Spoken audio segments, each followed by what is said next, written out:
Hai teman-teman, sekarang kalian lagi dengerin podcast santai barengan sama Dian. Gimana nih guys untuk kuliah online-nya? Harusnya sih masih semangat ya. Atau mungkin salah satu dari kalian pernah ngerasain hal yang sama kayak aku gak sih? Ngalamin yang namanya mental breakdance. Aduh malu banget lagi ngomong mental breakdance. Soalnya kan anak-anak zaman sekarang gitu kalau lagi mumet kuliah tuh suka banget ngomong pakai istilah aduh guys kena mental breakdance gitu. Tapi sebenarnya wajar kok guys, wajar banget lah, jangan jangan apa ya, jangan dibawa pikiran banget lah. Pokoknya tahu banget kok aku kalau misalnya kita tuh banyak tugas numpuk, belum lagi kalau tiap hari harus bertatap muka sama dosen gitu tuh, jadi wajar banget. Tapi tetap loh ya harus menyisihkan waktu untuk refreshing, atau mungkin kalau katanya cewek-cewek tuh harus ada waktu me time, iya kan, harus ada me time banget, entah itu nonton, entah itu ke mall, entah itu makan, mungkin ke tempat-tempat yang ya lumayan mahal, tapi nggak apa-apa, itu sebagai bentuk reward untuk diri sendiri. Kalau aku pribadi sih sebenarnya lebih suka karena emang anaknya tuh cinta alam banget. Gua ya banget ngomong cinta alam. Maksudnya aku tuh suka banget sama pantai. Walaupun sebenarnya nggak intens atau sering banget ke pantai, tapi adalah momen-momen di saat-saat tertentu kalau lagi mumet sama tugas, kalau lagi pengen aduh meluapkan nih beban-beban yang ada di diri nih, beban keluarga nih, ke pantai tuh kayaknya pilihan yang tepat deh. Tapi iya nggak sih, kalian ngerasa gitu nggak sih? Apa aku dong yang lebay? Kayaknya enggak deh. Emang kalau ke pantai tuh berasanya ya kayak masalah tuh hilang, langsung auto tenang. Terus juga kayak masalah-masalah tuh udah itu ikut terbawa oleh ombak-ombak yang ada di lautan.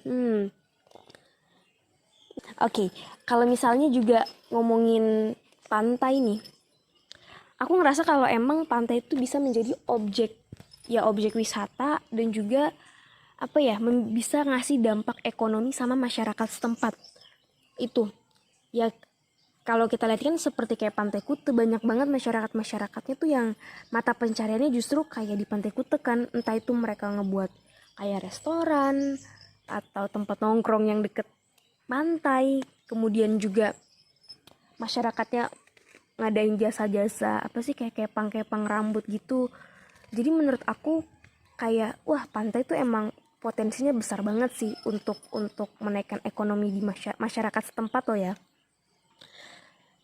Tapi di satu sisi sebenarnya kalau menurut aku, karena mungkin ya aku tinggal di daerah yang wisata pantainya tuh banyak banget, tapi belum terjamah oleh wisatawan-wisatawan di luar daerah ini ataupun mancanegara gitu. Mungkin itu semua ya proses lah ya. Tinggal gimana nanti masyarakat setempat, apalagi anak muda loh ya, sama pemerintah daerah tersebut untuk gimana sih caranya mengolah pantai, untuk jadi destinasi, pilihan destinasi wisata untuk wisatawan-wisatawan lokal Indonesia ataupun mancanegara kayak gitu. Dan kalau misalnya kita ngelihat nih ya Pantai Kute, mungkin temen-temen siapa sih nggak tahu Pantai Kute ya? Bule aja kalau ditanya tahu Indonesia nggak, oh tahu Bali kan, mereka tuh pasti ya taunya Bali karena emang seterkenal itu guys Bali kan. Tapi kalau kita bergeser sedikit nih ke area timur, teman-teman mungkin pernah dengar atau tahu lah ya sama namanya Pantai Bira yang ada di Sulawesi Selatan, tepatnya tuh di Bulukumba. Ternyata itu juga ya, aku belum pernah kesana sih, tapi sempet nge-searching gitu, ternyata keren banget guys. Dan kayak itu apalagi teman-teman yang dari timur gini, Sulawesi kan, daripada aduh mikir jauh-jauh, aduh gimana kapan nih bisa liburan ke Pantai Kute, coba deh diganti kayak kapan nih bisa liburan ke Pantai Bira, kan itu deket juga dan ya nggak jauh-jauh amat lah ya. Karena itu emang ternyata pantainya tuh luar biasa banget guys, pasir putihnya tuh ternyata bagus banget, nggak kalah sama Pantai Kute, asli deh. Tapi mungkin ini ya, kalau kita lihat ya Pantai Kute tuh emang kan udah ada nih, kalau aku baca news.id, objek populer udah dari tahun 1970-an, itu udah lama banget. Lama banget kalau kata orang Jawa mah, lama banget. Jadi sebenarnya ya nggak salah, mungkin emang masyarakatnya, pemerintahnya tuh udah dari dulu udah apa ya, punya strategi marketing lah ya, gimana caranya nih pantai Pantai Kute nih terkenal untuk wisatawan mancanegara.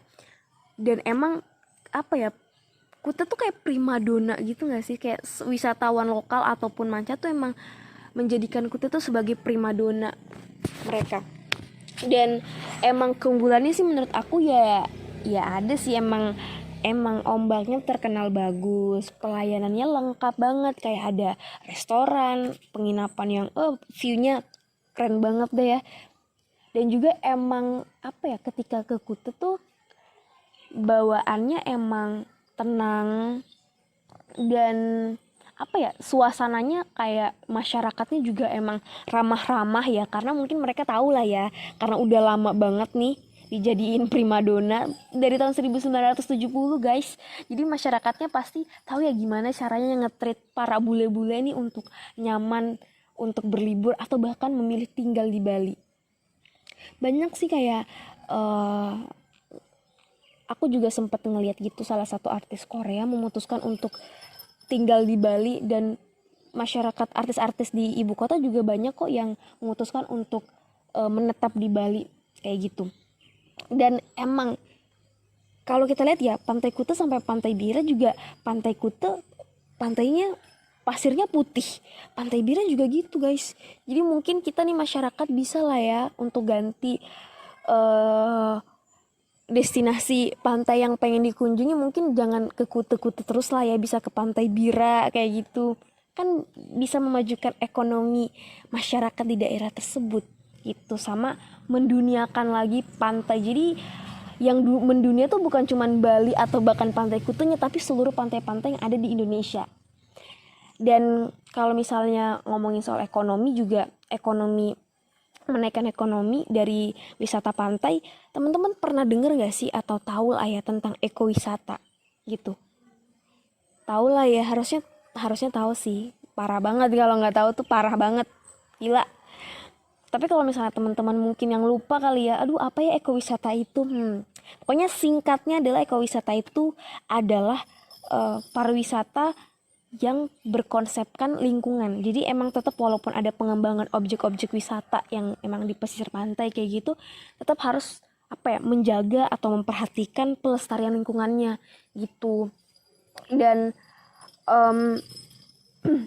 kalau misalnya kita tahu nih, kalau teman-teman juga tahu, sebenarnya nggak semua pantai itu bisa menerapkan ekowisata gitu.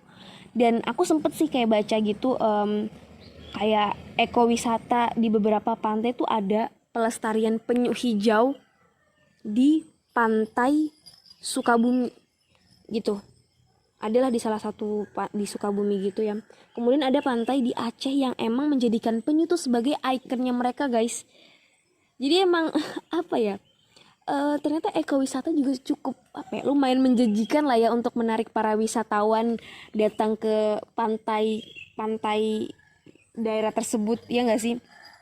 Dan aku juga sempat ngeliat ada pantai penyu di Nanggarai, itu tuh luar biasa guys. Padahal tuh dulu ini aku ngeliat dari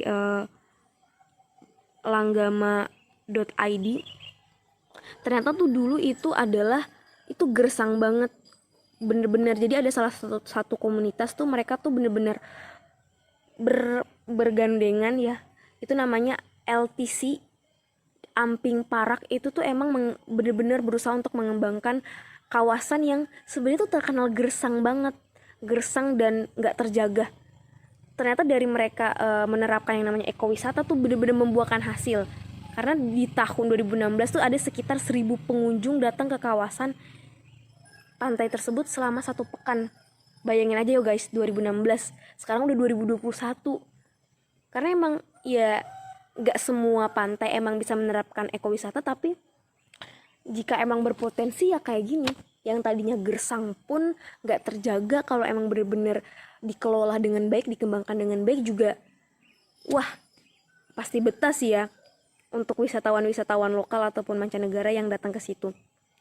Dan juga sebenarnya apa ya, mereka tuh nggak cuman menyediakan ya cuman berenang ataupun apa, tapi emang yang ngebuat betah tuh karena wisatawan tuh apa ya, tertarik untuk ngelihat seperti edukasi tentang penyu, edukasi mangrove dan vegetasi pantainya, pokoknya macem-macem deh yang emang. Dan apa ya, menurut aku juga ekowisata tuh penting banget sih guys, penting banget. Jadi kita kalau ke pantai bukan cuman berenang, berselancar gitu kan, tapi emang ada edukasi seperti itu kan, apalagi penyu. Dan banyak sih aku ngeliat juga pantai-pantai yang emang ngadain yang namanya penangkaran penyu kayak gitu. Dan apa ya, menurut aku juga kalau ini bisa dijalankan dengan baik ya, itu luar biasa banget sih, ekonominya bakal lancar terus. Dan ya kalau misalnya bisa kali ya, di Sulawesi ada nggak sih di kota Bau-Bau yang kayak gitu. Dan seperti yang aku ngomong tadi nih guys, kalau misalnya kan nggak semua pantai emang bisa lah menerapkan ekowisata kayak gitu, karena emang tetap harus ngeliat kan karakteristik pantai-pantainya kan pasti beda-beda ya kayak gitu. Jadi dan juga harusnya ada ketersediaan apa ya, atraksi wisata sih ya kan, yang kayak aku bilang tadi seperti ada mereka di pantai penyu itu kan mereka emang menyediakan apa, wisata ekowisata kayak edukasi tentang penyu kan. Jadi menurut aku tetap harus diperhatikan juga kayak gitu. Tapi bisa sih untuk teman-teman mungkin ya, kalau emang ekowisata tuh bisa banget untuk menjadi acuan mengembangkan pantai di kawasan di seluruh Indonesia. Bisa banget tuh pakai ekowisata kayak gitu. Aduh guys, kayaknya lama banget ya aku ngomong. Ya semoga nggak bosen ya. Jangan bosen dong. Karena emang ya semoga ada manfaatnya dari dengerin podcast aku episode pertama nih.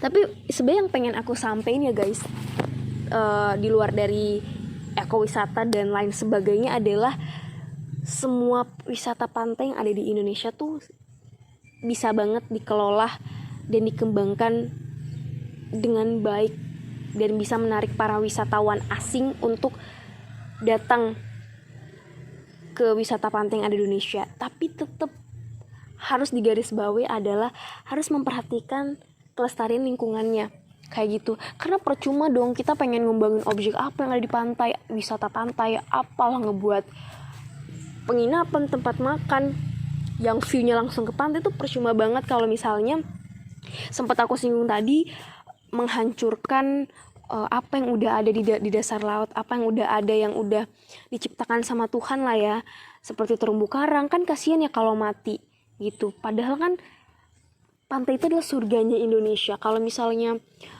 kita pengen membuat sesuatu tapi justru merusak yang sudah ada kan, ya mungkin anak cucu kita yang 50 tahun ke depan udah nggak bisa tuh ngerasain yang namanya surganya Indonesia kayak gitu. Karena walaupun kayak gitu juga oh iya, sama kita nih sebagai generasi muda ya yang emang suka banget ke pantai, jangan cuman cinta aja, jangan cuman cinta atau suka dijadiin objek foto, tapi harus tetap peduli juga.